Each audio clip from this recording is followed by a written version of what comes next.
What would you do if you were exploring through a cave and all of a sudden you noticed it flooding? The Thailand boys soccer team went through this. Today I'll be informing you of all the courageous boys who lived more than 2 weeks in a flooded cave without food, and about a brave Navy SEAL who gave his life to save these boys. Although this subject has been over with for a while now, it is still something that should be discussed and is truly a topic that can help inform people of the dangers of traveling in caves during July through November, which is cave flooding time. I have carefully dissected multiple articles pertaining to the Thailand soccer rescue, so today I'll be summarizing the timeline of that rescue. 12 soccer boys from Thailand, also known as the Wild Boars, and their coach, planned on exploring the cave for roughly an hour after their practice, but ended up spending more than 2 weeks inside of that cave. The soccer team traveled to the cave on June 23rd, and the weather kept them inside the cave. The rainfall caused the cave to have flood waters up to 15 feet, not allowing for a safe exit from the cave. The coach explained what the boys did throughout the journey in the cave.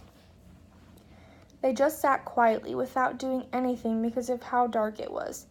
The coach led many sessions of meditation for the boys to help keep them calm, but for some, that didn't help much.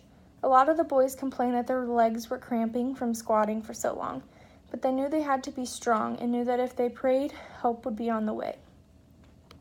All of the team was actually without food for more than 2 weeks, and they survived by drinking the water off of the cave walls. Sure, there was plenty of water from the flooding, but most of it was dirty and brown. Personally, the coach was terrified about what was going to happen. The coach had never thought about a tragic event occurring during what was supposed to be such a fun time.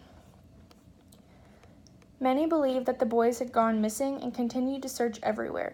The parents of the kids were determined that they had gotten out of the cave prior to the rainfall, but officials were confident that they were inside the cave. A few of the parents began to freak out when they were told their child was definitely inside of the cave, full of the dangerous flooding. Many of these parents were terrified, but were determined to stay calm for their children. The Navy's main concern was the water's high flow, the water's zero visibility, and the restrictions that it was putting on them. Members of the Navy continuously said it was making them very nervous, but they were determined to do whatever it took to save the children. The first step in rescuing the boys was to send a pipe through, allowing oxygen levels to rise.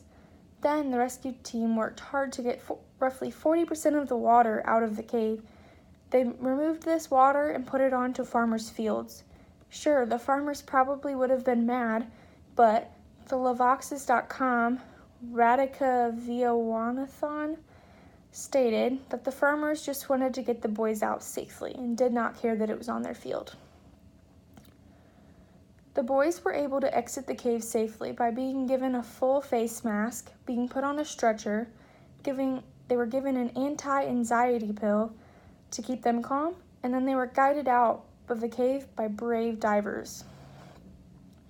Once everyone was out of the cave, the team was transported to the nearest hospital to be quarantined to make sure they hadn't caught any diseases while they were in the cave. The 12 soccer players and their coach made their first appearance since being rescued from the cave at a press conference. 25-year-old Ikapol Chanthawong wanted to set the record straight right away. Each 12 members of the soccer team were presented with a soccer ball at the beginning of the conference and were asked to kick them around. The coach came up with this idea to show that his players were indeed healthy. The coach also said, "Thank you" to the Navy SEAL that had given his life to save 13 others. "We are impressed that Simon sacrificed his life to save us so that we could go and live ours. We are very sad. We felt like we caused sadness to his family." The boys were asked, "How are you?" each responding very differently.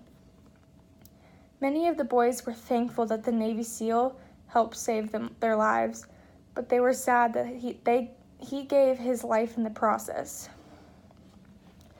One young soccer player responded, "I am better than I was in the cave. Although we have had courage, that was the most stressful experience I have ever encountered.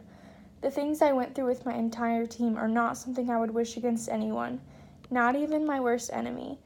Although many would believe that we would not like to be involved with something like that again, which is definitely true, we are forever grateful for the experience. It has taught us to stay strong and be there for one another.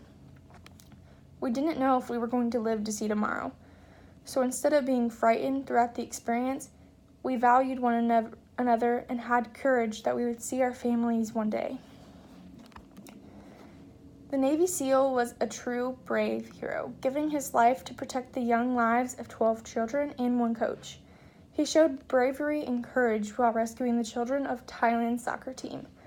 And although he did not live, his memory will always be alive as the man who helped save those kids from the flooded cave.